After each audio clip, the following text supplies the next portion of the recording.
अस्सलाम वालेकुम रहमतुल्लाहि व बरकातहू। उम्मीद है कि इंशाल्लाह आप सभी ठीक ठाक होंगे। तो आज हमारा जो सेशन स्टार्ट हो रहा है ये न्यूट्रिशन के ऊपर है और हाजमे का जो सिस्टम है उसके ऊपर हो रहा है। पिछले 4 महीना में हमने रेस्पिरेटरी ट्रैक्ट को जो था चेस्ट के हिसाब से वो चीज़ें सभी कवर की थी और उनमें तकरीबन मेरा 9 जो है वो सेशन हुए थे। तो ये जो प्रोग्राम है ये भी इतना ही इम्पोर्टेंट है जितना कि पिछला सेशन ऑन चेस्ट डिजीजेस था, क्योंकि ये दोनों चीज़ें जो कि मैंने कहा है कि दोनों चीज़ें जो है आम पाई जाती हैं सिस्टिक फाइब्रोसिस में। तो इसका भी जो है वो बहुत ही अहमियत है। तो इस सिलसिला में मैं सिर्फ आप लोगों को ये बताना चाहता हूँ कि हमारा अगले 2-3 महीने का जो प्रोग्राम है वो क्या है। तो आज हम ये न्यूट्रिशन के ऊपर और क्रियोन वगैरह जो कि पेनक्रेटिक एंजाइम रिप्लेसमेंट होती है उसके ऊपर बात करेंगे। और आज हमारे पास जो है ये क्वेश्चन जो है टोटल जो आए हुए थे 61 क्वेश्चंस आए हैं, जो कि सबसे ज़्यादा आज इस सेशन के लिए अभी तक क्वेश्चन आए हैं। कई क्वेश्चन रिपेटिटिव हैं तो वो भी इंशाल्लाह कोशिश करेंगे कि उन्हें सही जो है वो जवाब दिया जाए और किसी को एक्सक्लूड भी नहीं किया, सभी इंक्लूड होंगे। तो कई क्वेश्चन जो है वो इस सेशन में कवर हो जाएंगे और जो लोग बैठे हुए हैं जिन्होंने अगर क्वेश्चन भेजे हैं तो वो प्लीज़ इसमें अपने आंसर जो है वो जब आए तो अपना सर्च कर लेना ताकि रिपेटिटिवनेस जो है वो ना हो। तो ये आज का सेशन होगा और आज के सेशन में मुझे उम्मीद है कि हमारी एक जो है dietitian nutritionist doctor बिनिश Sarwar from Faisalabad वो अभी नहीं हैं, तो जल्दी वो भी जो है वो आ जाएंगी। तो उनकी भी बैकअप सपोर्ट हमें होगी और उनका बहुत बहुत शुक्रिया कि उन्होंने जो नेक्स्ट सेशन जो है जो कैलोरी सप्लीमेंटेशन सिस्टिक फाइब्रोसिस है वो 2 हफ्ता के बाद वो करेंगी। इसके बाद हमारा सेशन जो साइकोलॉजिकल एस्पेक्ट्स ऑफ फीडिंग वो है डॉक्टर दानिश की टीम जो है वो आगा खान यूनिवर्सिटी से वो करेंगे। उसके बाद मेरा सेशन जो है वो गैस्ट्रोएसोफेजिक रिफ्लक्स और ट्यूब फीडिंग के ऊपर होगा और फिर उसके बाद मैं दूसरा सेशन में कोनी मालियस और डिस्टल इंटेस्टाइनल ऑब्स्ट्रक्शन पे करूँगा। और बाकी के भी एक और जो है वो साइकोलॉजिकल है, पेरेंट्स के व्यूज़ होंगे, दूसरे होंगे, कि वो ये प्रोग्राम जारी रहेगा और उम्मीद है कि सभी के लिए ये मुफीद होगा। तो आज का जो सेशन है इसके ऑब्जेक्टिव्स ये हैं कि हम न्यूट्रिशन इन जनरल उसके ऊपर थोड़ी सी जो है वो आगाज़ करेंगे। उसके बाद सिस्टिक फाइब्रोसिस में न्यूट्रिशन की इम्पोर्टेंस वगैरह उसके मुतालिक जो है वो कुछ कहा जाएगा। और साथ जो है कि सिस्टिक फाइब्रोसिस में पैनक्रियाटिक इंसफिशिएंसी होती है, जिसका मतलब है कि पैनक्रियास जो हाजमे वाले एंजाइम्स होते हैं वो प्रोड्यूस क्यों नहीं कर रहे होते, उसके ऊपर फॉलोड बाय के क्रियोन जो देते हैं पैनक्रियाटिक एंजाइम रिप्लेसमेंट, उसके मुख्तलिफ पहलुओं के ऊपर बात होगी कि डोज कितनी होगी, लेने कब है, उसके साइड इफेक्ट्स क्या हैं, उनका असर कैसे मॉनिटर करना है। और साथ ही जो विटामिन सप्लीमेंटेशन ज़रूरत होती है सिस्टिक फाइब्रोसिस में उनके ऊपर बात होगी और साल्ट के हिसाब से भी, क्योंकि ये भी क्वेश्चंस आ रहे हैं और ये भी पार्ट ऑफ न्यूट्रिशन है। तो इंशाल्लाह ये प्रोग्राम जो है मेरे ख्याल है घंटा लग ही जाएगा, लेकिन कोशिश करेंगे रिपीटेटिवनेस ना हो, जितना जल्दी ये हो सके हो जाए। उसके बाद जो इतने सवाल आए हैं उनके भी जवाब दिए जा सके। तो सबसे पहले जो है ये इम्पोर्टेंस ऑफ न्यूट्रिशन जो है उसके ऊपर कि न्यूट्रिशन की हमें ज़रूरत होती है ताकि हमारी जो ग्रोथ है और जो डेवलपमेंट होती है ये नॉर्मल हो। हमारे ग्रो होने के लिए हमें एनर्जी की ज़रूरत होती है और ये एनर्जी सिर्फ और सिर्फ जो है वो हमारे खाने में जो चीज़ें जा रही होती हैं उससे ही हासिल की जाती है। तो न्यूट्रिशन उस हिसाब से बहुत ज़रूरी है कि हमारी नशो नमा जो हो, वो ग्रोथ हो, जो डेवलपमेंट हो, उसके लिए ये हमें ज़रूरत पड़ती है। और ये ऑब्वियसली जैसे बेबी होती है, बेबी से एडल्ट लाइफ तक जाती हैं, तो ये चीज़ें ये हमारे खाने से ही जो है सभी हासिल होती हैं। उसके बाद होता है कि हमने अपनी हेल्थ को मेंटेन करना पड़ता है, क्योंकि उसके साथ इन्फेक्शन वगैरह होती हैं, एनवायरनमेंट में होती है, बग्स के साथ फाइट करना होती है। तो उन चीज़ों के लिए भी हमें जो है वो डिफेंस मैकेनिज्म्स की ज़रूरत होती है। जो पार्टिकल्स और चीज़ें होती हैं वो फूड से जो है वो ड्राइव की जाती हैं। और उसके बाद जो है हमें इन्फेक्शन वगैरह जब होती हैं तो बच्चों की तबीयत वगैरह भी ख़राब हो जाती है, उसमें जो है कैलोरीज ज़्यादा बर्न होती हैं, तो उसको मेंटेन करने के लिए भी जो है वो हमारा स्टोर जो है वो अच्छी तरह से होने चाहिए। और उसके बाद कई दफ़ा होता है कि जब बच्चा सही खा नहीं रहा होता है तो जो चीज़ें खानी पड़ती हैं, लाजमी चीज़ें होती हैं जिससे में उनकी कमी हो जाती है, जैसे विटामिन की कमी होगी, मिक्यात की कमी होगी। तो इन चीज़ों को हासिल करने के लिए उसके लिए भी जो है वो ज़रूरी होता है। और कई ऐसी चीज़ें होती हैं कि जो न्यूट्रिशन जो है वो सही ना होने की वजह से बीमारियां जो हैं वो हो जाती हैं। तो उसके बचाव के लिए भी न्यूट्रिशन बहुत इंपॉर्टेंट होती है। और उसके साथ ऑब्वियसली जिन बच्चों की न्यूट्रिशन अच्छी नहीं होती है, वो अपने हम उम्र बच्चों के साथ स्कूल में या खेल में उनके साथ पार्टिसिपेट सही तौर पर नहीं कर सकते हैं, स्कूल में कंसंट्रेट नहीं कर सकते हैं, स्टडीज में कई दफा पीछे रह जाते हैं, तो उसके कई साइकोलॉजिकल जो है इफेक्ट होते हैं वो बच्चे के ऊपर पड़ते हैं। तो इसके लिए ये भी जरूरी है कि न्यूट्रिशन जो है वो हमारी साइकोलॉजिकल जो स्टेट है उसको भी जो है वो बरकरार रखे। तो ग्रोथ जो है ये मुख्तलिफ मराहल में से गुजरती है। जब लेडीज प्रेग्नेंट होती है तो बच्चे का जो वजन वगैरह होता है वो माँ की जो है सेहत के ऊपर मुनसर होता है, माँ की इलनेसेस के ऊपर मुनसर होता है, माँ की ईटिंग हैबिट्स के ऊपर और स्मोकिंग वगैरह और बीमारियों के हिसाब से उसके ऊपर मुनसर होता है। और कई बच्चे जो होते हैं वो कम वजन के होते हैं पैदाइश के वक्त, और कई जो है ज्यादा होते हैं। ये प्लेसेंटा और यूट्राइन एनवायरनमेंट जो होता है उसके ऊपर मुनसर होता है कि ये चीजें जो है बच्चे का वजन वो कितना कुछ होगा, जो कि ऑब्वियसली इसीलिए जो होता है बहुत जरूरी होता है कि माँ की जो है प्रेगनेंसी के दौरान अपनी न्यूट्रिशनल स्टेटस और डिजीज स्टेटस जो है वो सब अंडर कंट्रोल हो, ठीक हो। उसके अलावा हम सब जो है वो कई छोटे होते हैं, कि बड़े होते हैं, कोई मोटे होते हैं, कोई पतले होते हैं, ये हमारी एक जेनेटिक जो है वो असर होता है, हमारी जीन्स होती हैं। कि कई बंदे होते हैं वो खाते रहते हैं लेकिन मोटे नहीं होते, और जो कई कहते हैं कि जी हम खाते तो कुछ भी नहीं है फिर भी मोटे हो जाती हैं। तो ये हमारे एक जेनेटिक पोटेंशियल्स भी होती हैं जो कि हम अचीव करते हैं। कई बच्चे होते हैं कि जब मिसाल के तौर पे ये दो बच्चे मैंने पिक्चर्स में दिखाए गए हैं, एक मोटा है, तो इसमें मिसाल के तौर पर अगर माँ को जो है वो शुगर की प्रॉब्लम है, डायबिटीज है, तो शुगर जो है वो बच्चे के जो माँ के जो ब्लड में शुगर काफी पाई जाती है जो कि बच्चे को मुंतकिल होती है। तो बच्चा खुद जो है वो काफी सेहतमंद पला हुआ आता है, वजन काफी बड़ा होता है बच्चे का। लेकिन जब पैदा हो जाता है तो फिर उसने अपने हिसाब से जो वो चीजें करनी है, तो उसका वजन जो है वो कम हो जाता है, क्योंकि उसकी जेनेटिक पोटेंशियल जो है वो डिफरेंट है, लेकिन उसका एनवायरनमेंट जो था वो मुख्तलिफ था। और यही इन्वायरमेंट पैदा होने के बाद भी जो है असरअंदाज होता है कि आप इन्फेक्शन आपको कहीं हो रही हैं, या कहीं होते हैं कि खाना जो है मिलता नहीं है या खाना दिया नहीं जाता है, जो कि भी एक अजीब बात मैं कह रहा हूँ, लेकिन कई बच्चे ऐसे होते हैं जो डिप्राइव किए जाते हैं, उन्हें खाना सही तौर पर नहीं दिया जाता सजा के तौर पर या अदरवाइज।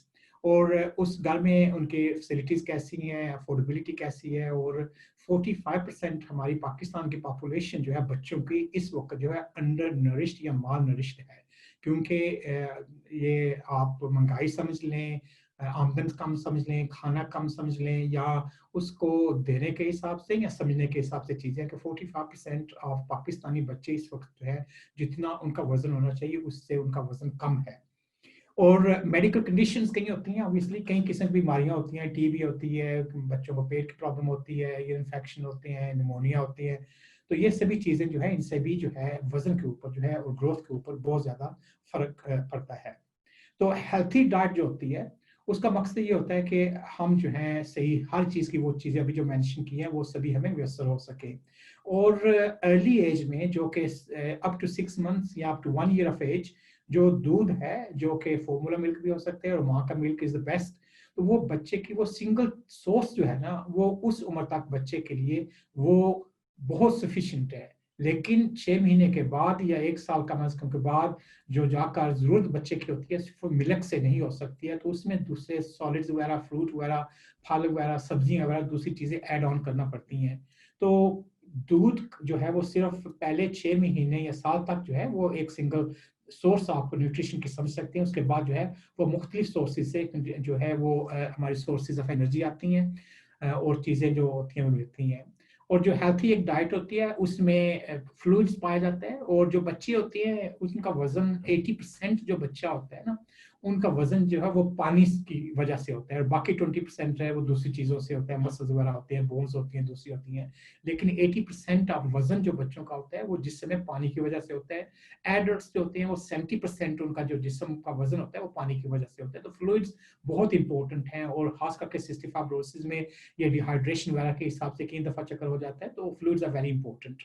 उसके अलावा मैक्रो न्यूट्रिएंट्स होते हैं कि वो चीजें जो हमें बल्क चीज में ज्यादा तादाद में ज्यादा मिकदार में लेना पड़ती हैं ताकि हमारे कैलोरी इनटेक जो है वो ठीक रहे। तो उसमें कार्बोहाइड्रेट्स आते हैं जो शुगर्स वगैरह के हिसाब से होता है, प्रोटीन होती है, और फाइबर और फैट्स होती हैं। माइक्रो न्यूट्रिएंट्स जो होती हैं ये विटामिन वगैरह हैं या मिनरल है, कैल्शियम है, मैग्नीशियम है, आयरन वगैरह है, ये मिनरल्स में आ जाते हैं। और विटामिन जो है ये भी सभी को पता है, ए बी सी डी जो भी होती है ये सभी विटामिन जो भी आती हैं।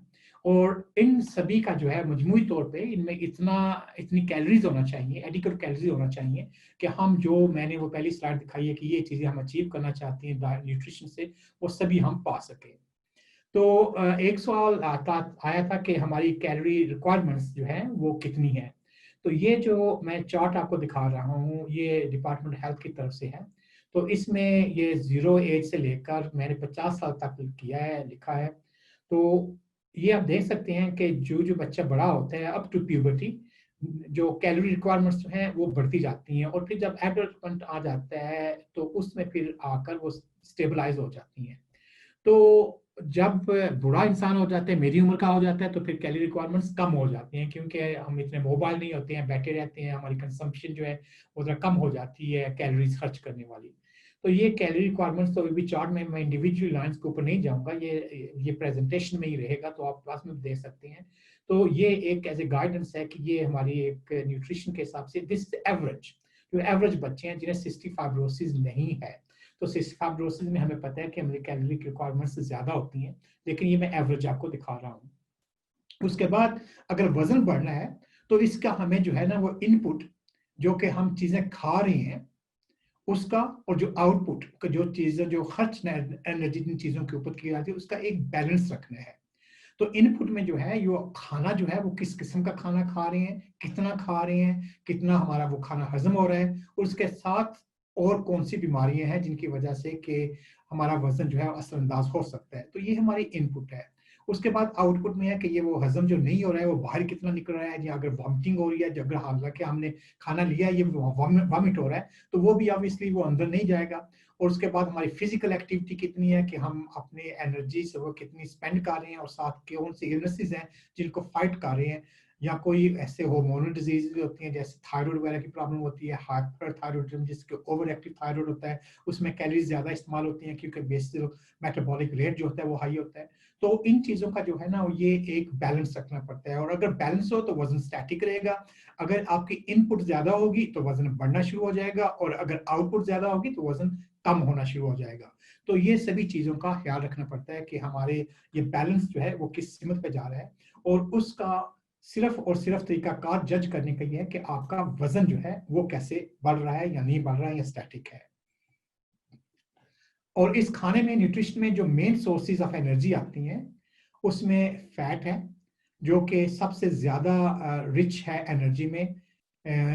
प्रोटीन नंबर 2 पे आती है, और कार्बोहाइड्रेट्स आती हैं। ये तीन चीजें जो है फूड में मूल पाई जाती हैं।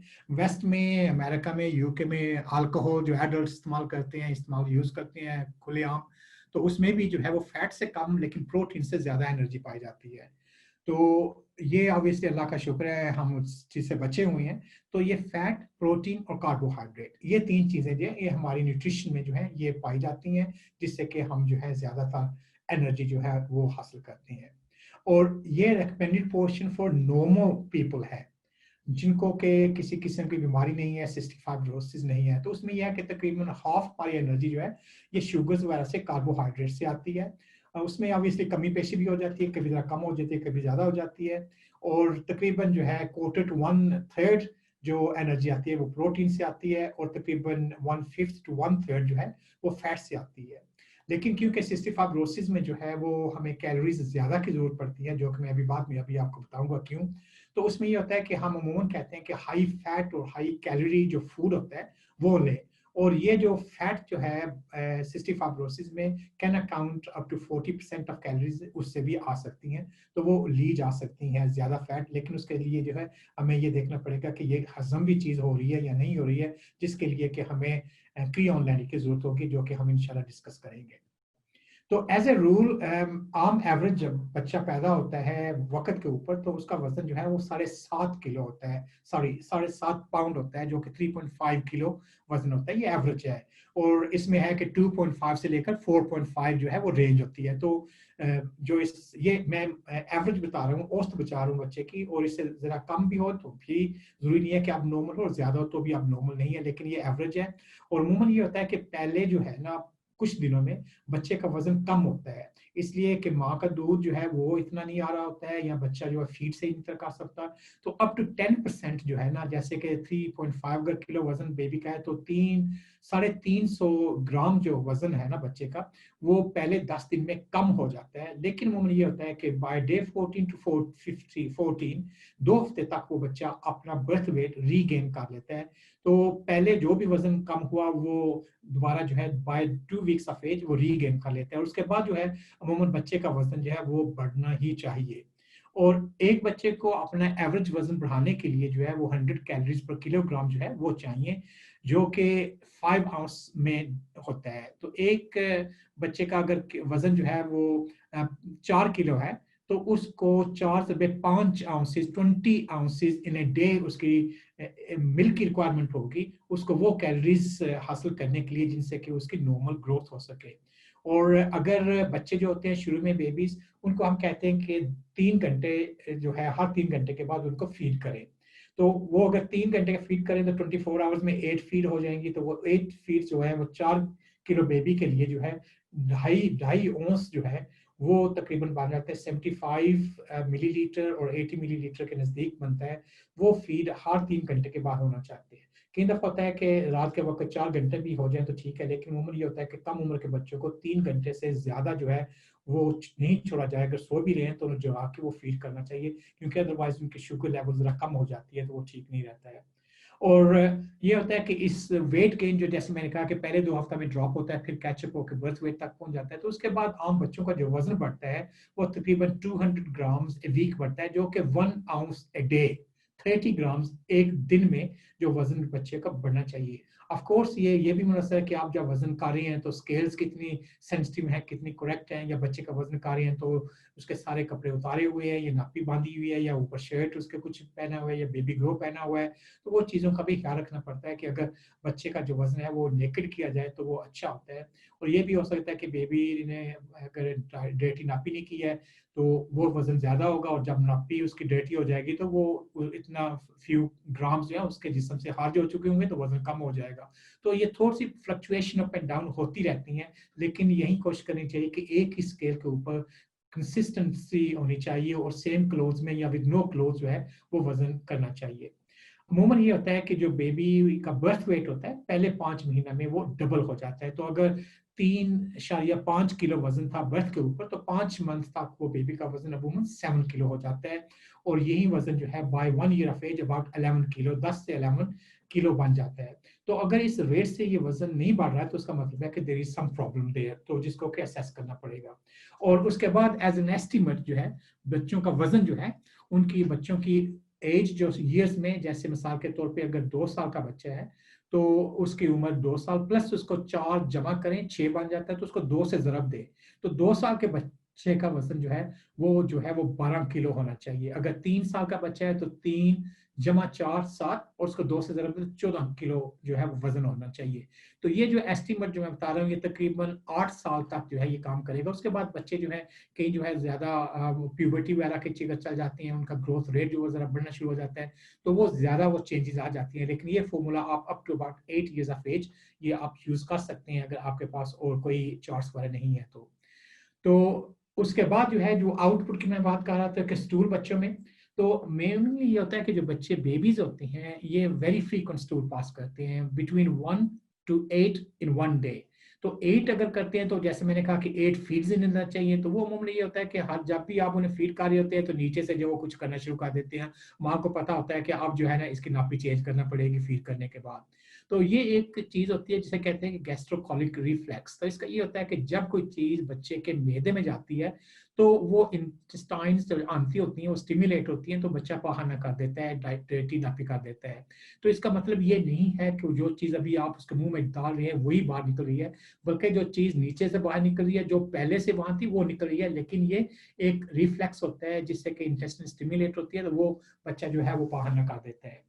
बाकी ओल्डर चिल्ड्रन जो है वो कई दफा दिन में एक दफा जो है वो स्टूल पास करते हैं, या कहीं अल्टरनेट डे करते हैं। लेकिन जो भी वो स्टूल पास करें उसके साथ उन्हें बच्चे को पेन नहीं होना चाहिए, उसको जोर ज्यादा नहीं लगाना चाहिए, उसको कंसिस्टेंसी है वो हार्ड नहीं होना चाहिए, और आम जो कंसिस्टेंसी होती है वो कहीं जाते हैं ना कि वो टूथपेस्ट जैसे पुश करें तो जैसे निकलती है ना, ये कंसिस्टेंसी होनी चाहिए। या जैसे डिस्पेंसर होते हैं आइसक्रीम वाले और आपने वो लीवर को प्रेस किया तो आइसक्रीम निकलती है, तो that is the consistency of the normal पू।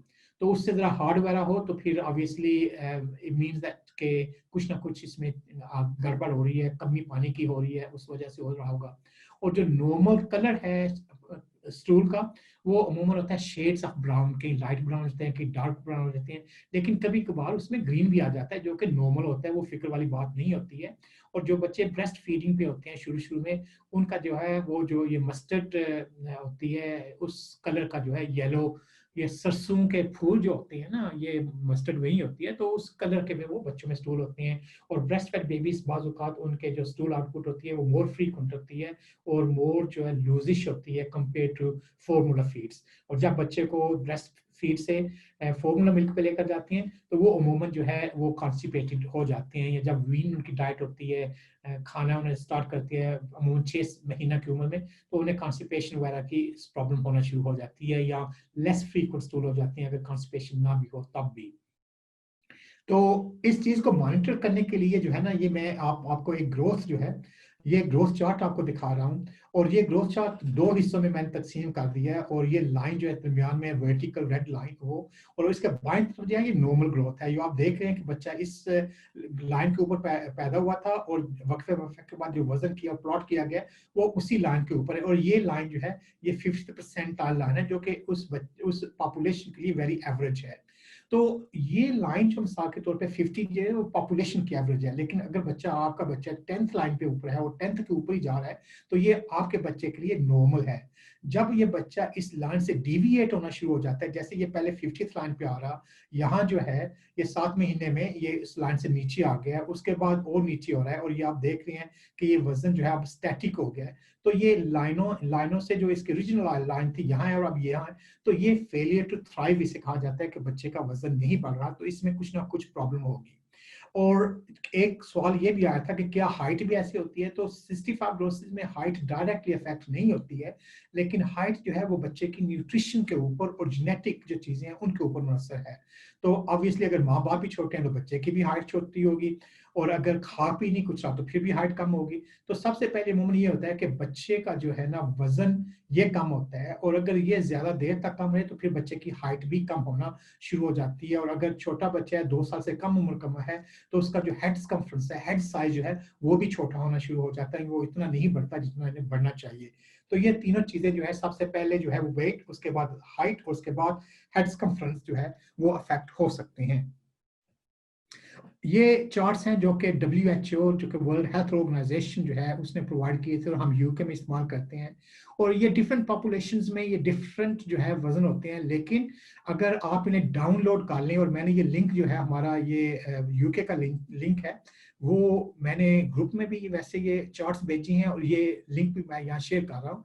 तो आप किसी भी वक्त यहाँ इस लिंक के ऊपर जाकर डाउनलोड कर सकते हैं, और अपने बच्चे का वजन उसकी एज के मुताबिक वो प्लॉट कर सकते हैं, और देख सकते हैं कि क्या वो अपनी लाइन के मुताबिक सही जा रहा है, या कि क्या वो फॉल हो रहा है या नहीं हो रहा है। और अगर ज्यादा हो रहा है तो खुशी की बात है, अगर वजन सही बढ़ रहा है तो ये चीज आप जो है वो मॉनिटर घर में भी कर सकते हैं। और ये मैंने ग्रुप में भी ये चार्ट शेयर किए हुए हैं, ये बॉयज के और गर्ल्स के मुख्तलिफ चार्ट्स हैं, वो आप देख सकते हैं।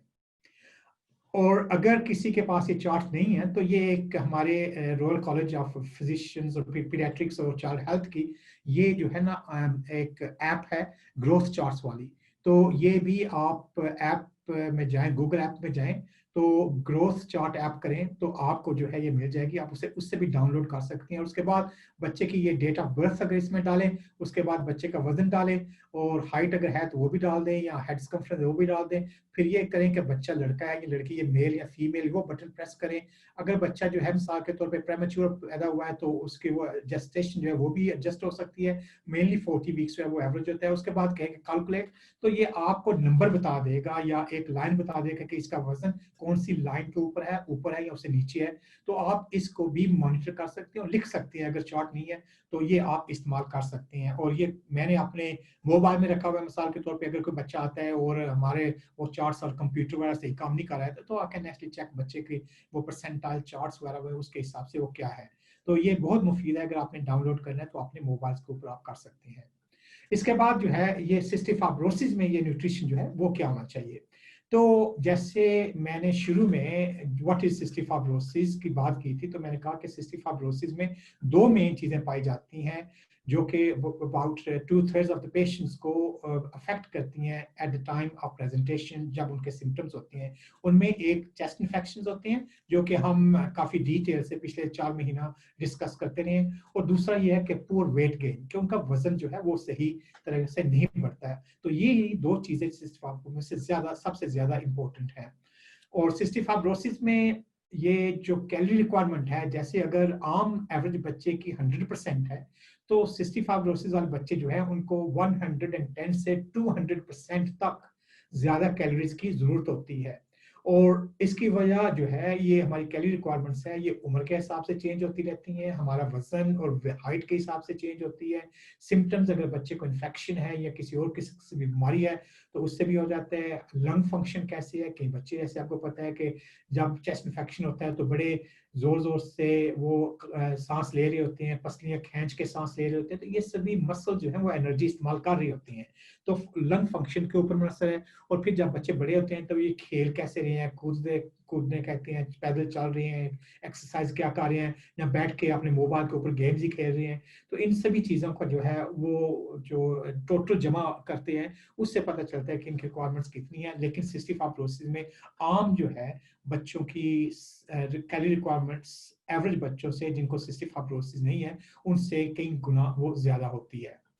और इसकी वजूहत ये है कि सिस्टिक फाइब्रोसिस पेशेंट जो है इन इन्फेक्शंस काफी होते हैं, चेस्ट इन्फेक्शन जो कि हम पहले भी डिस्कस कर चुके हैं, अभी मैंने जिक्र किया है, और उसके साथ लंग फंक्शन का जो है वो प्रॉब्लम करती है, जिसकी वजह से इनको सांस जो है वो तेजी से लेना पड़ता है, जोर से लेना पड़ता है। और जब ये बीमार होते हैं तो ये पोली फील करते हैं, तो खाना भी पसंद नहीं करते हैं, ये टायर्ड फील करते हैं तो फिर भी कुछ नहीं खाते हैं, और इनकी एपिटाइट जो है वो रिड्यूस हो जाती है, जिसकी वजह से ये अमूमन खाना कम खाते हैं। और दूसरी वजह जो है ये about 85 to 95% of cystic fibrosis patient जो है उनका हाजमा ठीक नहीं होता है, जो कि मेनली फैट वगैरह की चीजें होती हैं। पैनक्रियास जो कि काम नहीं कर रहा होता है तो उसे पैनक्रिएट इनसफिशिएंट कहते हैं, जो कि हाजमे वाले एंजाइम्स वगैरह जो होते हैं वो प्रोड्यूस नहीं करते, इसलिए जो भी खाना खाया जाता है वो हजम नहीं होता है। तो majority of the time that is the main reason कि उनका वजन नहीं बढ़ता। लेकिन उसके साथ साथ ये जो इन्फेक्शन होता है, इन्फ्लेमेशन चली हो रही होती है, लंग्स प्रॉब्लम हो रही होती है, उससे भी जो है उनका वजन नहीं बढ़ता। और साथ साथ जो है जब बच्चों के इन्फेक्शन होते हैं तो उनकी भूख जो है खत्म हो जाती है। वो जब स्प्यूटम पैदा कर रहे होते हैं, और जैसे मैंने कहा कि स्प्यूटम ये स्वॉलो करते हैं, जो कि आप लोगों ने खुद ऑब्जर्व किया, जब वॉमिट करते हैं तो वॉमिटिंग में स्प्यूटम बहुत ज्यादा आता है। तो स्प्यूटम जो होता है ये इसमें म्यूकस होता है, प्रोटीन होती है, जेल काफी होती है, जेली वगैरह होती है। तो मैदा समझता है, स्टमक ये समझता है कि मुझे प्रोटीन वगैरह की अब जरूरत नहीं है, तो वो एपिटाइट जो है वो स्प्रेस हो जाती है। इसी तरह बच्चों को ये टमी एक भी होता है, पेन भी होते हैं, जिसकी वजह से वो खाने से कतराते हैं, क्योंकि उन्हें पता है कि हम खाएंगे तो ज्यादा तकलीफ होगी। कई बच्चे होते हैं उन्हें गैस्ट्रोएसोफेजियल रिफ्लक्स होता है कि वो वॉमिट कर देते हैं खाना खाने के बाद, तो अब इसलिए अगर वो वॉमिट करें तो उससे भी वजन ही बढ़ेगा। और कई बच्चे होते हैं कि कहते हैं कि हमने ये खाना खाना नहीं है, डिसलाइक्स और लाइक्स होती हैं बच्चों की, तो उसकी वजह से भी वो खाना नहीं खाते हैं। कई बच्चे फिर इन तकलीफ की वजह से कि पेट का दर्द हो रहा है, वॉमिटिंग हो रही है, तकलीफ हो रही है, उनका वो बिहेवियर जो होता है ना वो ईटिंग के साथ एसोसिएट कर लेते हैं कि दर्द हो रहा है हमें खाने की वजह से हो रहा है, तो फिर वो खाना ही नहीं खाते। उन्हें पता होता है कि हमें या पेट में दर्द होगा या हमारे पू जो होता है डायरिया हो जाएगा, ये ऐसी प्रॉब्लम होगी, तो वो बच्चे एक बिहेवियर इश्यू प्रॉब्लम में चले जाते हैं, जिसकी वजह से बच्चे वो खाते नहीं है। उसके बाद कहीं होता है कि डिसऑर्डर ईटिंग हो जाती है कि मुंह में लेकर बैठ जाएंगे, खाएंगे, आगे स्वॉलो नहीं करेंगे, या चीज़ें जो है सही तरह से हजम नहीं हो रही हैं वो चीज़ें, या मुख्तलिफ खाएंगे जो कि सही खुराक नहीं खाएंगे। और इसके साथ बच्चों को साइकोलॉजिकल इश्यूज भी हो जाते हैं, हेल्थ के हिसाब से भी होते हैं, और ओवरऑल जो होता है फिर बच्चे जो है वो खाना कम खाते हैं।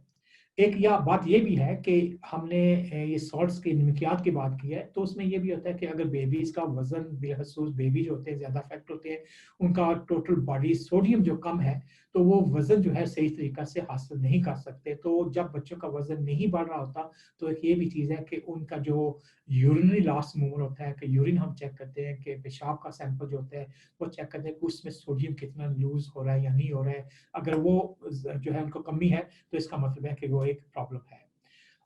इन चीज़ों के बावजूद और चीज़ें जो सिस्टिक फाइब्रोसिस में होती हैं, वो होता है कि सीएफ वाले मरीज होते हैं कि दफ़ा उन्हें डायबिटीज़ की प्रॉब्लम हो जाती है, और जब डायबिटीज़ की प्रॉब्लम होती है तो उससे भी वजन नहीं बढ़ता है, या लिवर डिजीज हो जाती है तो उससे भी वो वजन जो है नहीं होता, क्योंकि लिवर जो है वहीं वो बाइल वगैरह प्रोड्यूस करता है, जो बाइल जो है फैट को एमल्सिफाई करते हैं और हाजमे में मदद देते हैं, तो उससे भी प्रॉब्लम हो जाती है।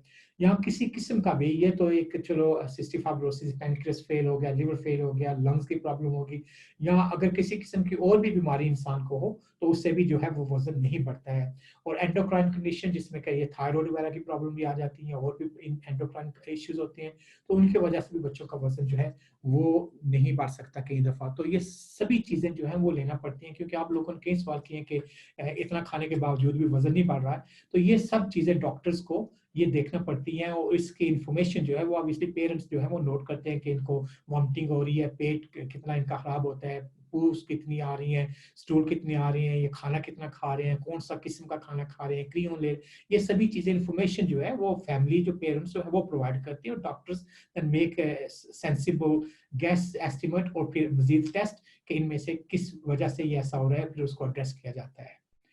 और मॉनिटर करने के लिए कि बच्चों का जो है वो वजन कैसे मॉनिटर किया जाए कि क्या कुछ हो रहा है, उसके लिए होता है कि हम अप टू एडल्ट लाइफ 2 साल से 18 साल के बच्चे जो हैं उनका मॉनिटर करते हैं बीएमआई, जो कि बोन बॉडी मास इंडेक्स है, बॉडी मास इंडेक्स उसको देखते हैं, और वो मेंटेन करते हैं 50% लाइन के ऊपर।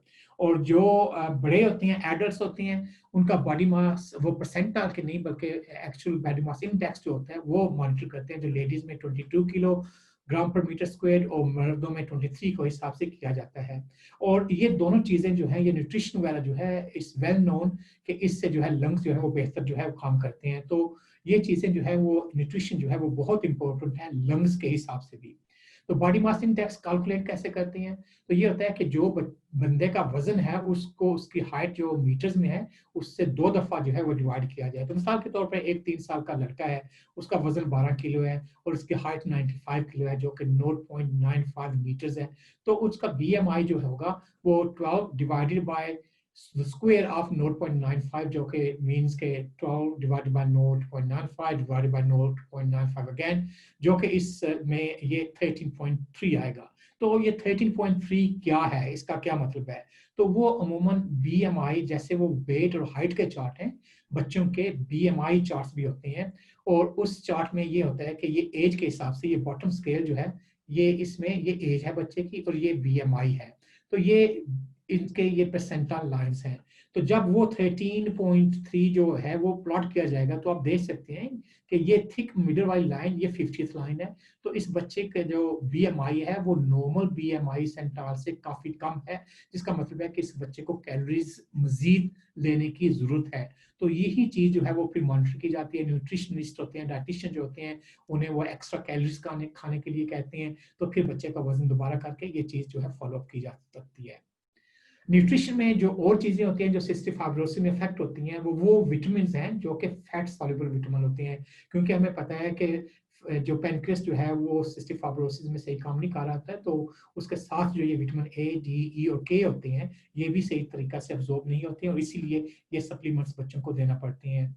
और इलेक्ट्रोलाइट्स का मैंने सोडियम का एक जिक्र किया है, लेकिन डिहाइड्रेशन जो कि गैस्ट्रोएंटेराइटिस वगैरह की वजह से भी हो सकती है। यहाँ सिस्टिक फाइब्रोसिस में ये एक कंडीशन होती है जिसे कि सीडोबार्टर सिंड्रोम कहते हैं, जो कि मेरा ख्याल है ये 1948 में यूके में डिस्क्राइब हुआ था, बच्चे एडमिट हुए थे, डायरिया काफी चला था, तो उससे ये सोडियम इलेक्ट्रोलाइट्स जो है ना, ये लो पोटासियम लो क्लोराइड वगैरह चीजें हुई थी, तो उन्होंने फिर देखा कि उन बच्चों में ये ज्यादा पाया जाता था जिनको सिस्टिक फाइब्रोसिस है, तो ये भी पाया जाता है। तो इसका भी ख्याल रखना है कि बच्चे को डिहाइड्रेशन ना हो, इलेक्ट्रोलाइट डिस्टर्बेंस ना हो, ताकि उनको किसी किस्म की और प्रॉब्लम जो है वो ना हो। तो अब आते हैं कि देखते हैं कि सिस्टिक फाइब्रोसिस में ये पैनक्रियाटिक इनसफिशिएंसी या हाजमे के जो एंजाइम्स होते हैं वो क्यों नहीं होती हैं, वो वहाँ या ना होने का उसका क्या असर होता है। तो जैसे कि हम पहले जिक्र कर चुके हैं कि लंग्स में जो ये CFTR जो कि जीन डिफेक्ट है जिसकी वजह से ये म्यूकस थिक बनता है, उसके वजह से यहाँ जो म्यूकस जमा शुरू हो जाता है, फिर इन्फेक्शन शुरू हो जाता है और बलगम बनना शुरू हो जाता है। इसी तरह जो है ये CFTR जो म्यूटेशन है, ये जीन है, ये प्रोटीन है, ये क्लोराइड के अलावा बाइकार्बोनेट सिक्रीशन जो है उसको भी कंट्रोल करती है और गट में, इंटेस्टाइन्स में ये इसकी ज्यादा अहमियत है। और इसका ये हर ऑर्गन जो में इस डायग्राम में बताई गई है, लंग्स के साथ साथ ये पैनक्रियास में भी, आंतों में भी, किडनीज वगैरह में भी, ये सभी चीजों में, ये स्वेट ग्लैंड है उसमें भी ये जो है ना बाइकार्बोनेट पा जाती है। और बाइकार्बोनेट होती है, ये अल्कलाइन होता है, ये एसिड को न्यूट्रलाइज करती है। तो मल्टीपल ऑर्गन जो है ये इसमें ये डिफेक्ट जो है वो पाया जा सकता है। तो आम जो होता है मैदा में जो है वो स्टमक एसिड होता है जो कि तजाबियत के हिसाब से होता है। कई लोग कहते हैं कि हमें तेजाब हो गया, एसिड हो गया, उसके दवाइयाँ वगैरह भी लेते हैं। लेकिन मैदे के फौरी बाद जो आंतें स्टार्ट होते हैं जिसे कि ड्यूडेनम होता है, ड्यूडेनम कहते हैं, उसमें अल्कलाइन जो है वो एनवायरनमेंट शुरू हो जाता है। और जो पैनक्रियास है वो अपने एंजाइम जो प्रोड्यूस करते हैं वो इस ड्यूडेनम में जाते हैं जहाँ के इसे अल्कलाइन एनवायरनमेंट चाहिए काम करने के लिए। तो अगर इसमें एसिड होगा तो उसमें भी जो वो प्रॉब्लम हो जाएगी कि वो एंजाइम जो है वो सही तौर पे वो काम नहीं करेंगे। तो ये जो है ना बाइकार्बोनेट सिक्रीशन सिस्टिक फाइब्रोसिस में ये भी बहुत इंपॉर्टेंट है, क्योंकि अगर इसको पैनक्रियास में ये है कि फंक्शन जो है ये क्लोराइड और बाइकार्बोनेट सही नहीं होगा तो सिक्रीशन जो है वो कम होगी। और इसी तरह के डक्ट्स जैसे लंग्स में जो है एयरवेज जो है उनमें बलगम जम जाता है। इनके जो पैनक्रियाटिक डक्ट होते हैं वो भी जो है वो ब्लॉक हो जाती हैं, जिसके वजह से फिर इन्फ्लेमेशन जो होती है जैसे लंग्स वगैरह में होती है, इसमें पैनक्रियास में भी हो जाती है।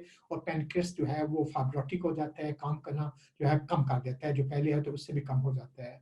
और इंटेस्टिन्स में भी इसी वजह से कि जब पानी वगैरह उसमें कम होता है, जैसे कि लंग्स में पानी की वजह कम होती है तो थिक म्यूकस बनता है, इंटेस्टाइन्स में भी पानी जब कम होता है तो वो जो है हार्ड स्टूल बन जाता है। और हार्ड स्टूल से जो है वो ऑब्स्ट्रक्शन जो है वो हो सकती है। और ये हमें पता है कि 10 to 15% बच्चे सिस्टिक फाइब्रोसिस के जब पैदा होते हैं तो उनका स्टूल जो हो इतना ये स्टिक हुई होता है, थिक होता है कि इंटेस्टाइन्स उनकी ब्लॉक हुई हुई होती हैं।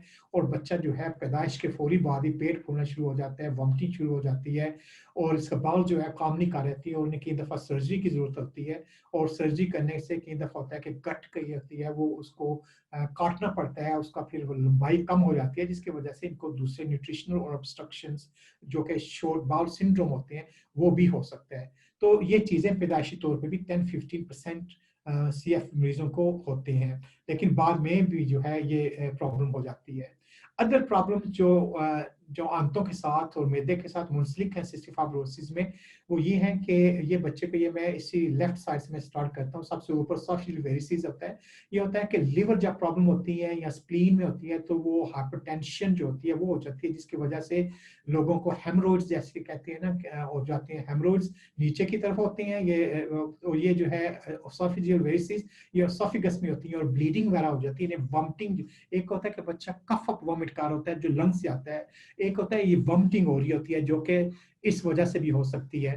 तो ये जब लिवर डिजीज वगैरह होती है तो उसके साथ इसके चांसेस ज्यादा होते हैं। इंटरसेप्शन होती है कि जब स्मॉल इंटेस्टाइन जो है बड़ी डिस्टेंस में अंदर चली जाती है तो वो ब्लॉक कर जाती है, उससे भी दर्द जो होता है वो राइट हैंड साइड पे होता है, वॉमिटिंग हो जाती है, पेट फूल जाता है, दर्द होता है और बच्चा बहुत सिक होता है। एक फिर ये होता है कि मेकोनिमालिस जो 10-15% बच्चों को बर्थ के ऊपर होता है, और एक होता है डिस्टल इंटेस्टाइनल ऑब्स्ट्रक्शन सिंड्रोम जो कि बड़े बच्चों को बाद में भी पैदाइश से बाद जो होता है वो कॉन्स्टिपेशन की वजह से होता है, जो कि अमूमन टर्मिनल आइलियम जो होता है जो कि end of small bowel before the large bowel starts, उस एरिया में वो लंपी फील आ जाती है और बच्चों को कॉन्स्टिपेशन होती है। इसका जरूरी नहीं है कि वो बिल्कुल टॉयलेट जाती है, टॉयलेट जाने के बावजूद भी वो चीज़ है वो जमा होती रहती है, उन्हें होता रहता है। अब ये दाएं तरफ जो है स्लाइड जैसे देख रहे हैं आप, वो गैस्ट्रोसोफेजियल रिफ्लक्स रखा हुआ है, तो वो वॉमिट करते हैं, ज्यादा खांसी के हिसाब से होता है, पेट फूला हुआ होता है, उससे ज्यादा हो जाता है। तो ये इसका इंसिडेंस सिस्टिक फाइब्रोसिस में ज्यादा होता है, जो कि मैं अपने नेक्स्ट लेक्चर में जो है महीना बाद वो इंशाल्लाह कवर करूंगा। और पेनक्रियाटिक इनसफिशिएंसी, जो कि पेनक्रियाटाइटिस भी हो जाता है, पेनक्रियाटिक डक्ट जो है ब्लॉक होते हैं, तो उसकी वजह से जो हाजमे के एंजाइम्स होते हैं वो जो है वो इंशाल्लाह वो भी मैं डिस्कस करूंगा। और मेन टॉपिक आपका ये आज का पेनक्रियाटिक एंजाइम है वही होगा। लेकिन उसके बाद साथ साथ ये भी बताता जाऊं कि जैसे मैंने कहा कि कोनिमालिस होती है, शॉर्ट गट होती है, उसको सिंड्रोम हो जाता है, या गट जो है उसमें ये फाइब्रोसिस कोलोनोपैथी आती है, जो कि अगेन ये बाउल प्रॉब्लम होती है, एडल्ट्स में भी हो जाती है। और रेक्टल प्रोलैप्स होती है कि जैसे बच्चे जो है खांसी आती है, पेट का प्रेशर जो है कब्ज की वजह से बढ़ जाता है, तो वो रेक्टम जो नीचे से बैक पैसेज है वो बाहर निकल आता है।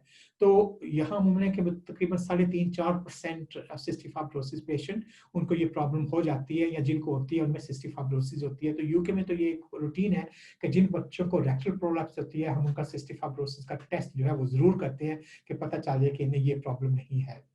अब आते हैं पैनक्रियाटिक इंसफिशिएंसी के हिसाब से, और ये पीआई कहा जाता है, पैनक्रियाटिक इंसफिशिएंसी।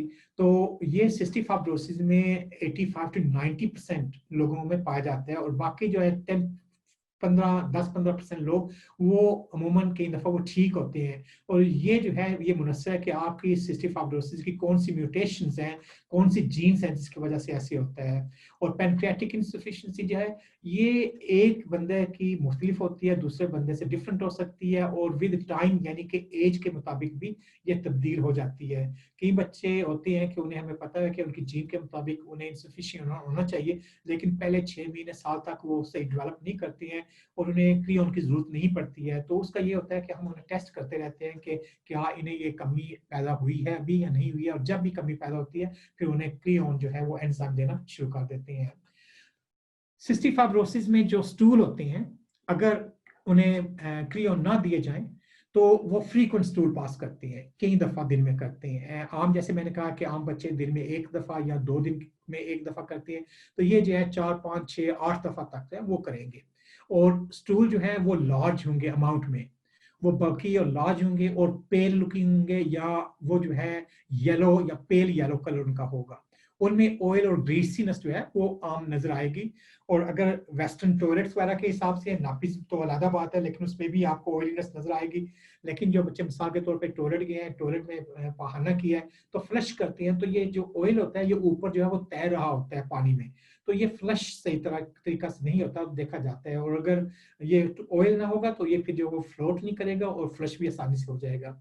और अमूमन जो है ये वेरी फाउल स्मेलिंग जो होता है ये स्टूल होता है, क्योंकि ये फूड से डाइजेस्ट नहीं होता है, और जो बाउल में जरासीम वगैरह आम नॉर्मल होते हैं उनका जो उसके ऊपर असर पड़ता है, तो उसके साथ जो केमिकल्स या गैसेस बनती हैं वो बहुत फाउल स्मेलिंग होती हैं। तो ये स्टूल आम जो है वो सिस्टिक फाइब्रोसिस में जिनमें कि क्रियोन की कमी हो या पेनक्रियास के एंजाइम की कमी हो ये पाया जाता है।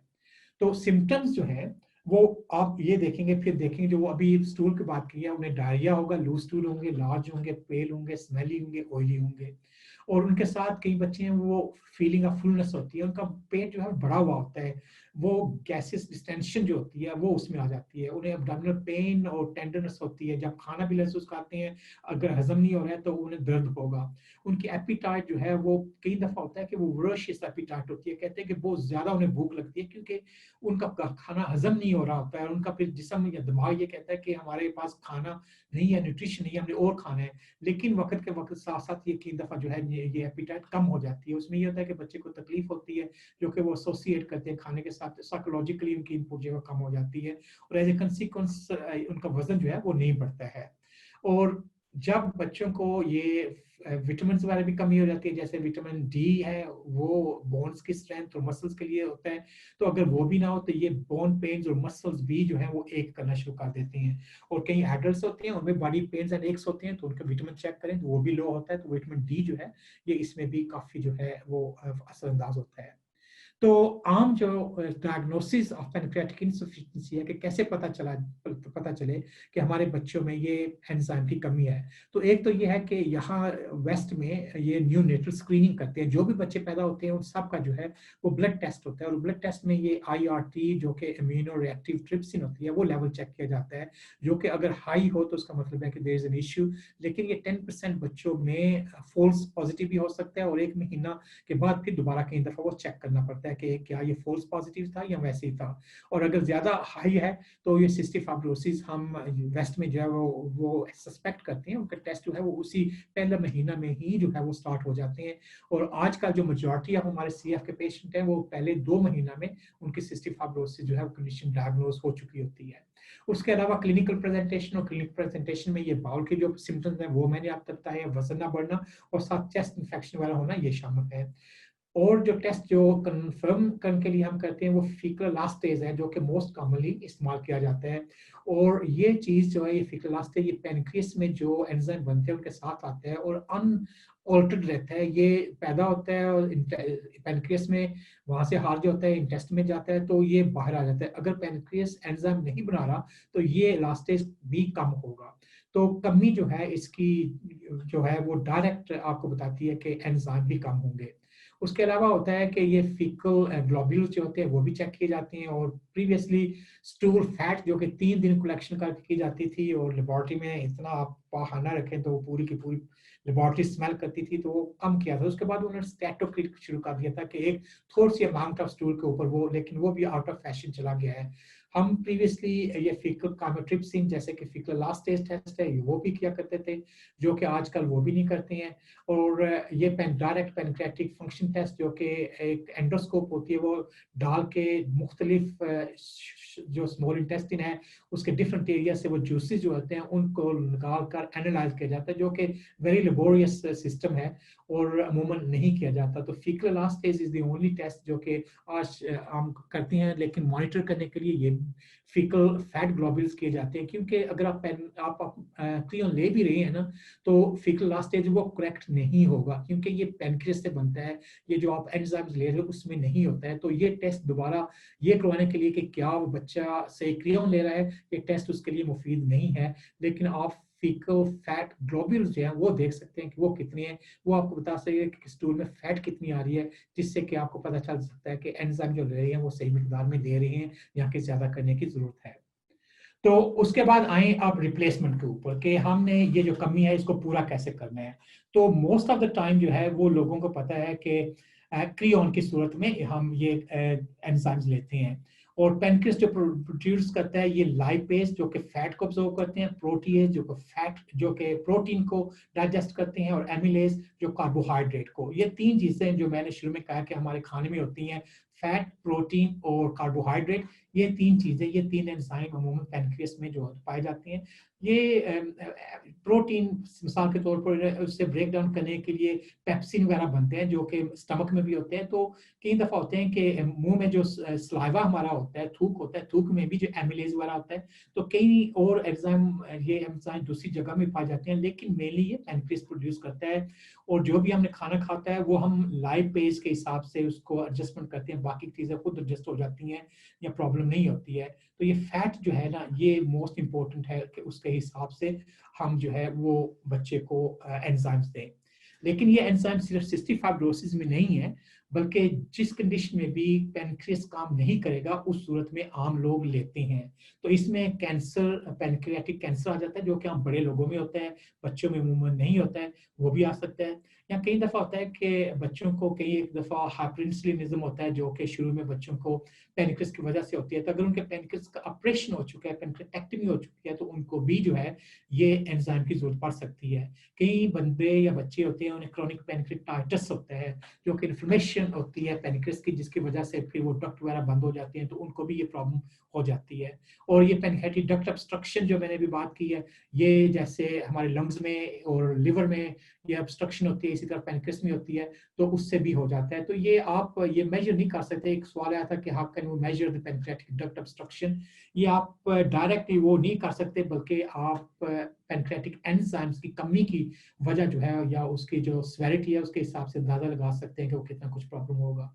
या और कंडीशन है जैसे मैंने यहाँ श्वार्ट्जमैन डायमंड सिंड्रोम किया, उसमें भी पैनक्रियास जो है एंजाइम है वो सही काम नहीं कर होता है, तो उसमें भी जो है वो क्रियोन की जरूरत होती है। तो क्रियोन सिर्फ सिस्टिक फाइब्रोसिस में नहीं बल्कि दूसरी जो कंडीशंस हैं उसमें भी देने की जरूरत पड़ती है। और इसका मकसद देने का ये है कि जो बच्चे की ग्रोथ है वो नॉर्मल रहे, उसकी डेवलपमेंट वगैरह नॉर्मल रहे, उसके वजन वगैरह जो सही बढ़े, और जो सिम्टम्स और साइन माल एब्जॉर्प्शन के हैं, जो दर्द है, लूज स्टूल आ रहे हैं, पेयर स्टूल आ रहे हैं, टमी क्रैम्प्स वगैरह हो रहे हैं, वो जो है वो सही तौर पे कंट्रोल किया जा सके।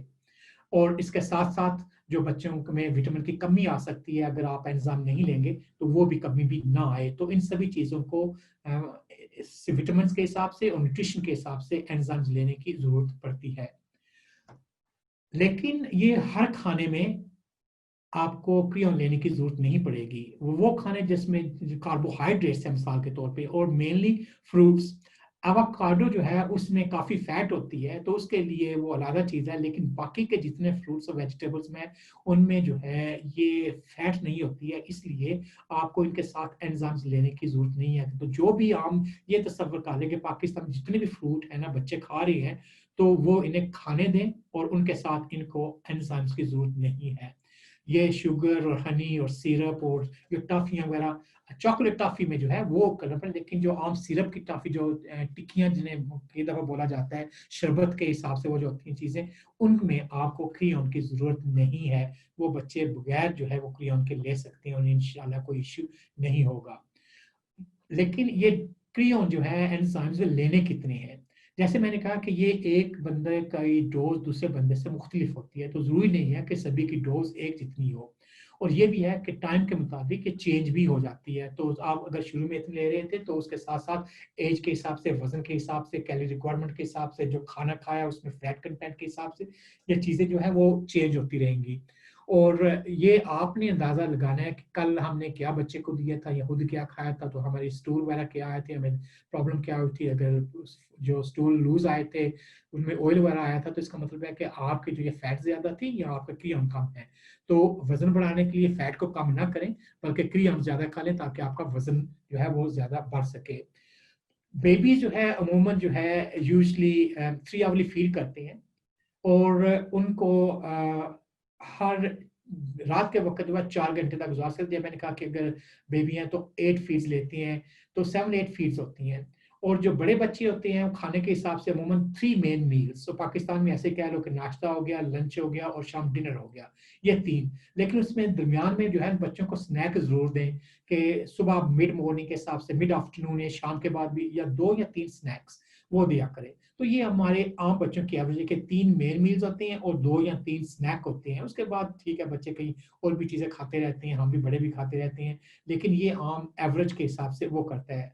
और जो स्टार्टिंग डोजेस है आपके जो बच्चों को आपने क्रियोन के हिसाब से देना है, अगर बेबी है जैसे न्यू बॉर्न बेबी है तो उन्हें हाफ, हमारे ये ना मैं जिस स्कूप की बात कर रहा हूँ, तो हमारे ये माइक्रो ग्रैनुअल्स आते हैं, वो बाद में आपको पिक्चर दिखाता हूँ। तो वो एक स्कूप होती है, तो लूज जो पार्टिकल जो कैप्सूल्स में होते हैं ना वो एक बॉटल में आते हैं। और ये स्कूप जो होती है ये 5000 यूनिट जो होती है वो होती है। जो कैप्सूल होते हैं वो डिफरेंट जो है स्ट्रेंथ्स के आते हैं, वो भी मैं आपको दिखाऊंगा। देखिए स्कूप जो होती है ये माइक्रोस्फीयर वाली, ये जो होती है ये 5000 यूनिट की होती है। तो अगर हाफ स्कूप लेंगे तो दैट इज 2500 यूनिट्स। तो मिसाल के तौर पे अगर आपके पास 10,000 वाले कैप्सूल हैं तो ये इसका 1/4 आप समझ लें, जो कि बच्चे को 120 मिल्क जो कि 4 औंस मिल्क है उसके लिए होते हैं। और 4 औंस मिल्क जो है उसके हिसाब से वो दी जाती है, क्योंकि उसमें फैट जो होती है वो तकरीबन 4 ग्राम होती है। जो बड़े लोग हैं उनको शायद एक पूरे कैप्सूल की जरूरत होगी, लेकिन बच्चों में जो है वो जरा कम की जरूरत पड़ती है। तो ये आपने स्टार्टिंग में खा रहे हो, उसके बाद फिर वो एडजस्टमेंट हो सकती है। जो टॉडलर्स होते हैं जो 2-3 साल का बच्चा है तो वो उनको जो है 2 क्रियोन्स विद ईच मील दें। मील जो है वो आपका होना चाहिए एक हेल्थी बैलेंस्ड होना चाहिए। और स्नैक जब लेते हैं तो उनको एक की जरूरत पड़ सकती है। जो प्री स्कूल बच्चे हैं जो कि 3-4 साल के बच्चे हैं तो उन्हें 2 या 3 क्रियोन जो है वो मील के साथ और 1-2 जो है वो स्नैक्स के साथ, और जो स्कूल एज बच्चे हैं वो 4 से 6 जो है वो मील के साथ, और 2 to 3 विद स्नैक्स। तो ये आइडिया है आपका, और आपके ये जमा कभी ज्यादा भी हो सकते हैं, कम भी हो सकती हैं, ये उस हिसाब से आप एडजस्टमेंट उसकी खुद कर सकते हैं। जरूरी नहीं है कि हर एक चीज लिखी होनी चाहिए और आपने उसमें कुछ भी नहीं करना है। तो ये मॉनिटरिंग जो प्रोसेस है ये आपने करनी है, देखना कि क्या है। और जो एडोलेसेंट बच्चे होते हैं, ये बड़े हैं, तो वो 5 से लेकर 8 के ऑन ईच मील, और कहीं इससे भी ज्यादा लेते हैं, और 2 to 3 विद वो स्नैक जो है वो लेना पड़ता है उन्हें। तो यूजली जो है कि ओवरऑल डोज कितनी होनी चाहिए, होता है कि आम जो होती है बच्चों का जो वजन है या बड़ों का वजन, उसके हिसाब से होती है। तो for each 1 kilo weight 110,000 strength वाला कैप्सूल जो है वो आप डेली ले सकते हैं। तो अगर एक बच्चे का वजन 10 किलो है तो अप टू 10 कैप्सूल जो है वो एक दिन में लिए जा सकते हैं। अगर बच्चे का वजन 20 किलो है तो 20 कैप्सूल्स इन अ डे लिए जा सकते हैं, जो कि आप स्प्लिट ऑब्वियसली करेंगे खाने के हिसाब से, उसके फैट के हिसाब से। कई लोग होते हैं, बच्चे होते हैं, उनको इससे ज्यादा की भी जरूरत पड़ सकती है, लेकिन वो डॉक्टर्स भी देखेंगे कि क्या किस वजह से जो है वो हो रहा है, कि एसिड जो है उसकी वजह से हो रहा है जो कि इनको न्यूट्रलाइज कर रहा है या नहीं कर रहा है। तो उस हिसाब से आपको वो देखना पड़ेगा कि वो क्यों ऐसे हो रहा है। लेकिन कई होते हैं बंदे, उनको ज्यादा की जरूरत पड़ सकती है और उन्हें लेना भी चाहिए, लेकिन लेने से पहले वो देखना चाहिए कि उन्हें लेने की जरूरत क्यों पड़ रही है। ये जो है ना, ये हमारे group member, thank you very much, उनका समरीन ने शेयर किया था हमारे ग्रुप में। तो ये जो है एक वेबसाइट है जिसमें कि आप अपने देसी खानों के हिसाब से, ये इंडियन वेबसाइट है जो कि खाने के हिसाब से रफली रोटी वगैरह और चावल वगैरह और दूसरी चीज़ एक जैसी हैं। तो आपको आइडिया दे सकते हैं कि आप जो है वो चेक कर लें कि फैट कंटेंट कितनी है, कैलोरी कंटेंट कितनी है। तो आप जो है फैट कंटेंट के हिसाब से जो है वो चेक कर सकते हैं। उम्मीद ये होता है कि 4 से 6 ग्राम फैट, जो कि ऑन एवरेज 5 ग्राम समझिए, उसके लिए 1 क्रियोन की वो जरूरत होती है। तो ये कंटेंट आप उसमें चेक कर सकते हैं जो भी है। और जब मैं ये देख रहा था साइट, तो उसके ऊपर कई किस्म की रोटियों की वैरायटी थी, और मैं तो सिर्फ बस एक ही रोटी जानता था, या पराठा था या खुश्क रोटी थी, लेकिन उसमें कई किस्म की हैं। तो आप उसके हिसाब से कर सकते हैं कि कौन कौन सी है। इसके अलावा जो है कि हमने ये कैप्सूल लेने कहाँ है, ये भी बच्चों की एक प्रॉब्लम होती है। तो प्लीज सबसे पहले ये कि इन कैप्सूल से अगर एम्प्टी भी करें, कैप्सूल लेना है, अगर बच्चा swallow कर सकता हो तो दैट इज द बेस्ट, कि बच्चे को वो कंप्लीटली जो है कैप्सूल जो swallow करना चाहिए। और एडल्ट्स को they must do it. Crush जो है ये मुंह में ना करें, क्योंकि क्रश करने से इनकी जो कोटिंग वगैरह होती है वो ब्रेक हो जाती है, और एंजाइम जो है वो मुंह में ही जो है वो निकलने हार्ज होना शुरू हो जाते हैं, और मैदे तक जाकर वो टोटली उनका असर एसिड में खत्म हो जाएगा। और जब आंतों में, जहाँ के duodenum first part of small intestine है, वहां जाने तक इनका असर जो है वो टोटली जाहिर हो चुका होगा। तो ये जो है ना, ये स्कूप की मैं बात आपको दिखा रहा था कि ये स्कूप है हमारे पास। बॉटल में क्रियोन ग्रेन्यूल्स ऐसे होते हैं जैसे कैप्सूल में, वो बॉटल में होते हैं, तो आप स्कूप इस्तेमाल कर सकते हैं। तो प्लीज क्रश नहीं करने हैं ये जो है। ये बच्चों को कहें कि अगर बच्चा जो है वो कैप्सूल फॉलो नहीं कर सकता, अगर होल कैप्सूल है तब भी अगर हाफ करने हैं या क्वार्टर करने हैं, तो थोड़ा सा जो है ना एप्पल जूस या एप्पल जेल जो है ना उसमें डाल के, उसके ऊपर डाल के वो बच्चे को दे दे, बच्चा जो है स्वालो कर लेगा। ये अमूमन होता है कि थोड़ा सा एसिड वाला जो है ना जूस या जेल वो होनी चाहिए, क्योंकि अल्कलाइन में मैंने कहा कि ये कैप्सूल जो होते हैं ये छोटी आंतों में जहां अल्कलाई होती है वहां जाकर वो हार्ज होते हैं। तो अगर ये पहले ही आप अल्कलाइन एनवायरनमेंट करेंगे तो इनका असर जो है वो जाहिर होना शुरू हो जाएगा। लिहाजा कोशिश करें कि जो बच्चे को अगर कैप्सूल होल इस्तेमाल कर सकते हैं, स्वालो कर सकते हैं, करें, वगरना थोड़ी सी एप्पल प्यूरी वगैरह है उसके ऊपर डाल के बच्चे को दें, और थोड़ी सी मिकदार में करें, क्योंकि इतनी ज्यादा वो मिकदार में नहीं आते हैं। और मेक श्योर कि आप उसके साथ मिल्क वगैरह बच्चे को दें, ताकि उनका जो है वो मुंह में जितने भी रहेंगे पार्टिकल वो आगे चले जाए, कि मुंह में ज्यादा ना हो। अगर मुंह में ज्यादा ये पार्टिकल रह जाएंगे तो मुंह में अल्सर वगैरह बनने के भी इम्कान हो सकते हैं। और डेफिनेटली एक क्रश नहीं करने, और दूसरा ये नहीं है कि आपने क्वार्टर कैप्सूल या आधा कैप्सूल है वो पूरी बॉटल मिल्क में जो है वो भी प्लीज आपने नहीं करना है, उससे भी इसका असर नहीं होगा। और अगर आपने जैसे ये स्पून वगैरह में डाले तो फिर फौरी जो है बच्चे को दे दें, ताकि वो आगे चले जाएं, उसके साथ जो है बाकी के जो खाना वगैरह वो देना शुरू कर दें। जो बच्चे ऑब्वियसली वीन्ड हैं कि उन्होंने सॉलिड्स लेना शुरू कर दिए हैं, तो ये मेथड जो है ये सबसे ज्यादा बेहतर है कि आप थोड़ी सी एप्पल प्यूरी वगैरह है उसके ऊपर डाल के उन्हें दे दें, उसके बाद बाकी का खाना जो है वो खिला दें। जो बड़े बच्चे हैं उन्हें स्वालो करना चाहिए, और swallow करने के कई तरीके हैं कि बच्चे को ये जैसे लेंथ है कैप्सूल की, इसको टंग के पिछले हिस्सा के ऊपर डालें और साथ पानी दें उन्हें आम जग में से। ये जो बॉटल में या स्ट्रो वगैरह में उसमें इतना वो नहीं होता है, लेकिन आम ग्लास में से उन्हें पानी दे ताकि वो कैप्सूल करें और साथ ही वो पानी है और वो कैप्सूल अंदर चला जाए। तो दैट इज द बेस्ट तरीका। और अमूमन ये होता है कि 3-4 साल से बड़ी उम्र के बच्चे जो हैं हम उन्हें ट्रेन करना शुरू कर देते हैं, पेरेंट्स उन्हें ट्रेन करते हैं, इंस्ट्रक्शन दे दी जाती हैं और वो सॉल्व करना शुरू कर देते हैं। कैप्सूल्स की बात हो रही थी, तो ये कैप्सूल डिफरेंट स्ट्रेंथ्स में आते हैं। तो कई जो होते हैं ये 40,000 स्ट्रेंथ पर जाती हैं और कई जो है वो 3,000 स्ट्रेंथ से स्टार्ट होते हैं। तो अमूमन ये होता है कि हमारे यूके में ये माइक्रोस्फीयर जो कि स्कूप्स हैं वो होती हैं या 10,000 वाले होते हैं। ये दो प्रेपरेशन हमारे यूके में सबसे ज्यादा चलती हैं। लेकिन जो हाई स्ट्रेंथ होती है वो एडल्ट्स के लिए होती है कि जिनको ये 10,000 वाले, अगर मिसाल के तौर पे उन्हें 5 कैप्सूल लेने पड़ते हैं तो उसकी जगह जो है वो 25,000 वाले 2 ले सकती हैं या 40,000 वाला 1 ले सकती हैं 4 के बजाय। तो वो स्ट्रेंथ जो है वो उसके हिसाब से। तो अगर आपने हाई स्ट्रेंथ वाला लेना है तो ओवरऑल जो लाइपेज की डोज या स्ट्रेंथ होगी वो सेम ही रहेगी, लेकिन आपको कैप्सूल कम लेना पड़ेंगे। तो वो चीज हो सकती है, लेकिन ये डिफरेंट जो है ये स्ट्रेंथ्स में आते हैं, डिफरेंट कंपनीज वाले बनाते हैं। तो वो आपने रहने के कंसिस्टेंसी के तौर पे बेहतर ये है कि एक ही किस्म का एक ही मुल्क में हो, तो फिर किसी किस्म को कोई कंफ्यूजन नहीं होती है और मार्केट भी जो है वो अच्छी रहती है चलने के हिसाब से भी और लेने के हिसाब से भी। टाइमिंग जो है कि आपने ये कैप्सूल लेने कब है, तो ये जानना जरूरी है कि ये कैप्सूल आप जब लेती हैं सही तरीका से भी लेते हैं तो उसका असर 30 मिनट्स 45 मिनट्स और डेफिनेटली बाय 1 आवर उसका असर खत्म हो चुका होता है। तो अगर मिसाल के तौर पे अगर एक बच्चा जो है वो एक आधे घंटे से ज्यादा टाइम ले रहा है फीड करने में या खाने में, तो आप ऐसा करें कि आधी requirement at the beginning of the meal या फीड दे दें और आधा जो है हाफ वे थ्रू दे दें, ताकि जो जो है लेट फूड खा रहा है अंदर जा रहा है वो भी सही तरीका से हजम हो जाए।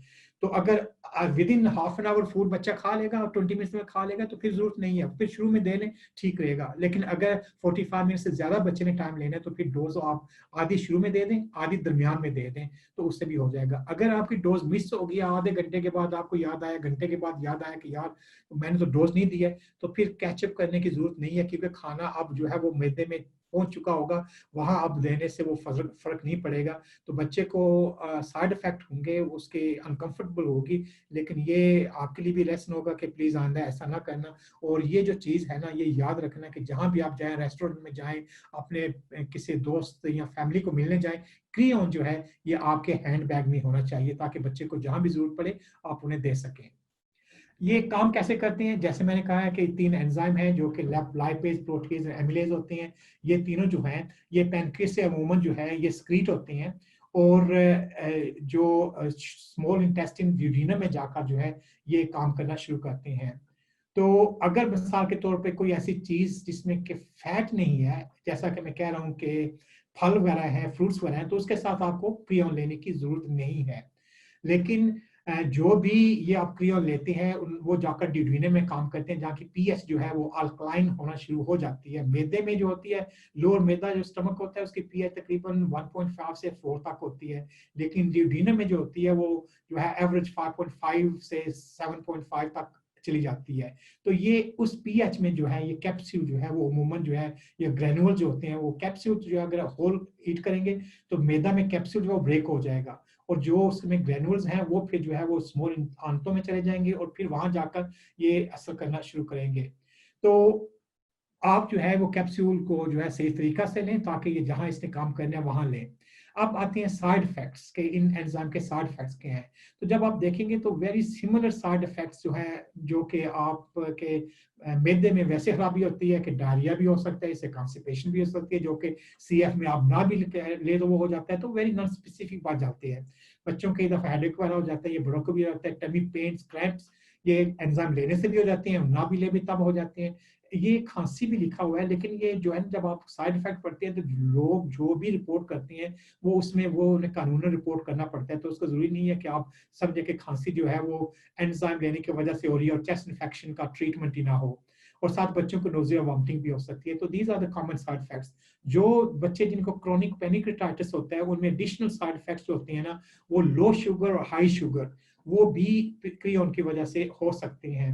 और कई होते हैं कि जोड़ों का दर्द, क्योंकि ये पेनक्रियास सॉरी क्रियोन लेने से जो है यूरिक एसिड जो है वो भी इफेक्ट हो सकता है। तो अगर किसी को जोड़ों का दर्द हो रहा है तो वो चेक कर लेंगे कि उनके यूरिक एसिड तो नहीं बढ़ा हुआ है, या इसका रेड मीट वगैरह है वो हो सकता है उन्हें कम खाना पड़ेगा। और कई दफा होता है कि अगर ज्यादा मिकदार में कोई खा ले क्रियोन तो इसका कोई सीरियस साइड इफेक्ट नहीं होता है। थोड़ा सा कई दफा होता है कि बैक पैसेज में बच्चों को इरिटेशन और इन्फ्लेमेशन वगैरह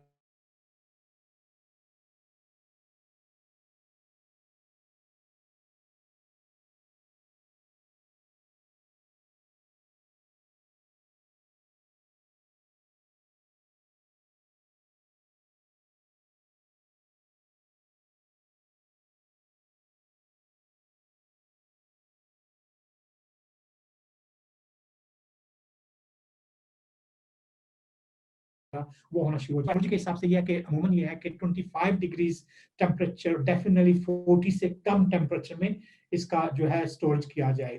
क्योंकि अगर आपने 40 से ज्यादा किया है तो ये होता है कि विद इन 1 मंथ जो है वो आपको जाया करना पड़ेंगे, आपको ज्यादा देर नहीं रख सकते हैं। तो कोशिश करें कि ड्राई प्लेस हो, टेम्परेचर जो है वो 25 डिग्री से ज्यादा ना हो, और जब ओपन करें बॉटल्स वगैरह तो उसको टाइट बंद भी किया करें ताकि उसमें नमी जो है वो ना जाए किसी किस्म की, कि उसमें खुश्क रहना चाहिए कैप्सूल माहौल के हिसाब से।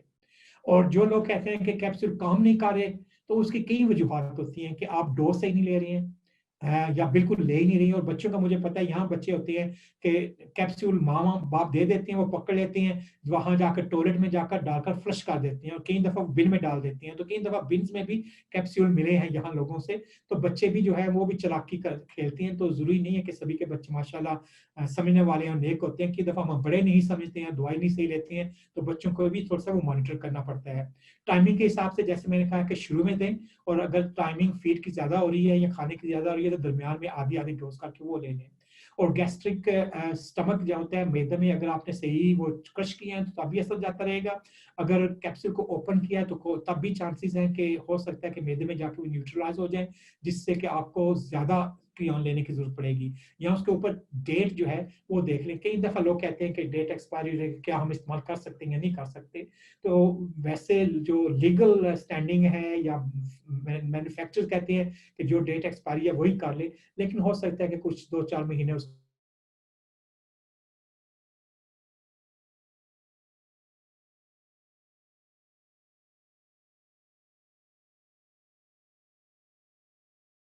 बाद ही वो काम करते हैं। तो उस वजह से भी जो है वो क्रियोन जो है वो सही काम नहीं करते। तो ये चीजें भी देखना पड़ेगी जब आप कहते हैं कि क्रियोन लिए लेकिन वो सही काम नहीं कर रहे। तो ये कुछ प्रैक्टिकल टिप्स हैं जो मैंने किए हुए हैं, लिखे हुए हैं। ये हमारी बुकलेट में है, nutrition cystic fibrosis UK trust की तरफ से है, वो आप देख सकते हैं। तो मैं यही चीजें जो मैंने अभी आपसे की हैं वो उन्होंने समराइज करके दिया हुआ है, जो कि आप इसमें पढ़ सकते हैं। तो मैं इंडिविजुअली नहीं जाऊंगा क्योंकि जस्ट ओवर 1 आवर हो गया है टॉक का भी। तो मैं अब इस टॉक को जो है कोशिश करूंगा कि जल्दी अगले 5 मिनट में जो रैप अप कर दूं। तो उसमें यह है कि विटामिन की बात आप कहते हैं। विटामिन जो है इनकी ये डोजेस मैंने लिखी हुई है। विटामिन ए डी ई की इस पेज के ऊपर है, और विटामिन के जो है वो नेक्स्ट पेज के ऊपर है। तो ये मुख्तलिफ डोजेस हैं, इनके हिसाब से करना पड़ता है। यहाँ हम ऐसा करते हैं कि हर साल बच्चों के विटामिन लेवल्स चेक करते हैं और उसके साथ उनकी एडजस्टमेंट होती है।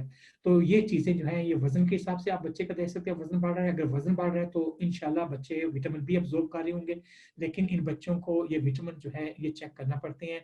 और अगर बिलखसूस अमूमन ये है कि पहले 2 साल में विटामिन के की जरूरत नहीं पड़ती है, और कई दफ़ा यंग चिल्ड्रन में भी जरूरत नहीं पड़ती है। लेकिन अगर बच्चों को जो है कि लिवर डिजीज है, जो लिवर डिजीज जो बचपन से पैदाइश से भी हो सकती है, तो फिर विटामिन के की जो है शुरू से जरूरत पड़ती है। या इनके ब्लीडिंग डिसऑर्डर जो होती है वो हो जाए तो उससे में जो है वो जरूर देना पड़ती है। तो ये विटामिन ए डी ई और के जो है ये सप्लीमेंट करने पड़ते हैं। और पाकिस्तान में हो सकता है कि कई मुख्तलिफ किस्म के जो है वो प्रेपरेशन हो, लेकिन ये डोजेज में मैंने लिख दी हैं। अब आप उन्हें चेक कर सकते हैं कि जो प्रेपरेशन आप यूज कर रहे हो उसमें कितनी है और आपके बच्चे के हिसाब से कौन सी डोज जो है मौजूद रहेगी।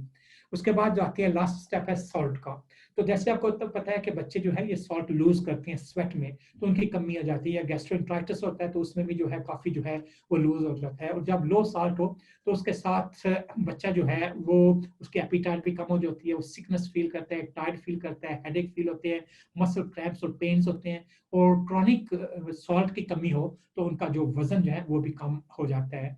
तो अमूमन हम यहाँ ऐसा करते हैं कि गर्मियों में, और हमारी गर्मियाँ जो है वो आपकी सर्दियों के बराबर ही समझ लें कि हमारा जो है 22 डिग्री से ज्यादा टेम्परेचर, तो हम कहते हैं कि बच्चों को सॉल्ट सप्लीमेंट दें, जिसमें कि छोटे बच्चों को यहाँ ये सिरप मिलता है, सोल्यूशन मिलता है, जिसमें कि 1 मिलीमोल पर मिलीलीटर जो है तब वो है, तो हम 1 to 2 मिल्स जो है वो पर किलो के हिसाब से बच्चों को डिवाइडेड डोज में देते हैं। ओल्डर चिल्ड्रन जो है ये slow sodium release sodium chloride की 6 मिलीग्राम की टैबलेट आती है, वो देते हैं। यंग बच्चे एक ले सकते हैं, दो बड़े बच्चे दो ले सकते हैं, या कई दफ़ा होता है कि आप सॉल्ट एक्स्ट्रा फूड के ऊपर डाल के वो भी ले सकते हैं, जैसे क्रिस्प वाला खाए, दूसरी चीज़ें ली वो ले सकते, या ये खाने जो हैं जिनमें कि ज़्यादा सॉल्ट पाया जाता है, जो कि हो सकता है कि सभी चीज़ें पाकिस्तान में मुयस्सर ना हो, लेकिन ये चीज़ें जो है इनमें खास तौर पे सॉल्ट ज़्यादा होता है, तो वो आप बच्चे की फूड में भी सॉल्ट जो है वो ज़्यादा खा सकते हैं। चिप्स अगर है तो उसके ऊपर से सॉल्ट डाल दिया, सॉल्टी क्रिस्प वगैरह वो दे दिए, या एक्स्ट्रा सॉल्ट जो है वो इस्तेमाल कर सकते हैं। और बिलखसूस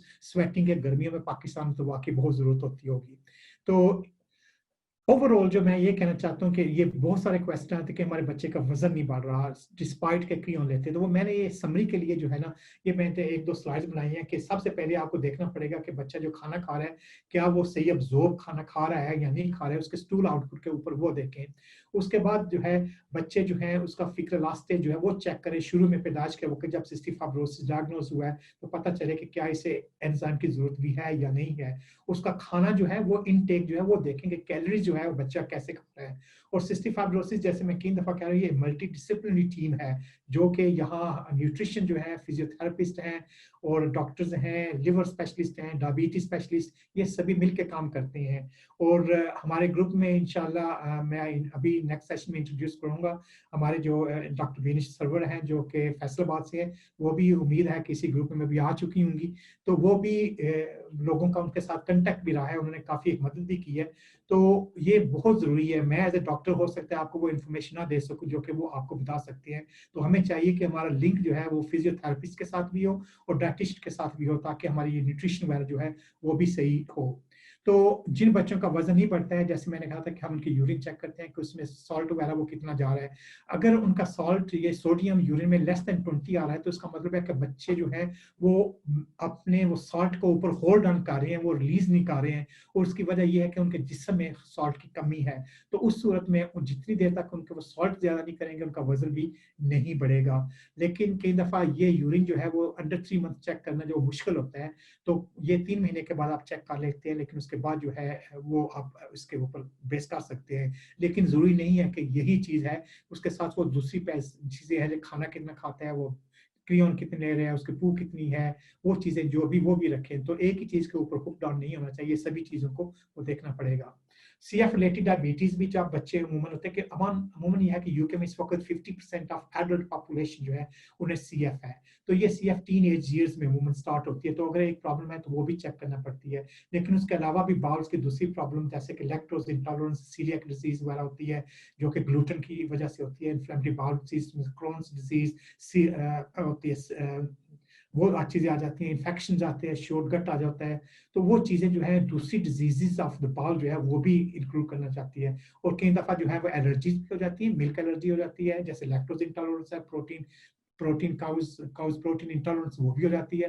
तो ये चीजें जो हैं इसीलिए डॉक्टर्स जो है उनसे मशवरा करना जो है वो जरूरी है, बजाय इसके कि आप तुक्के से सब चीजें खुद करते रहें। तो इसी के साथ मैं ये सेशन खत्म करता हूँ, और आपको भी थोड़ा सा रेस्ट देता हूँ 2-4 मिनट के लिए, ताकि मैं नेक्स्ट प्रेपरेशन जो कि हमारे सवाल और क्वेश्चन होंगे उसके ऊपर इंशाल्लाह करेंगे, और आप लोगों के जो भी सवाल हैं इंशाल्लाह वो सवालों के जवाब देने की कोशिश की जाएगी। अल्लाह ताला आप सबको सेहत तंदुरुस्ती अता फरमाए, दुआ में सभी को याद रखा करें। जज़ाकुमुल्लाह खैर।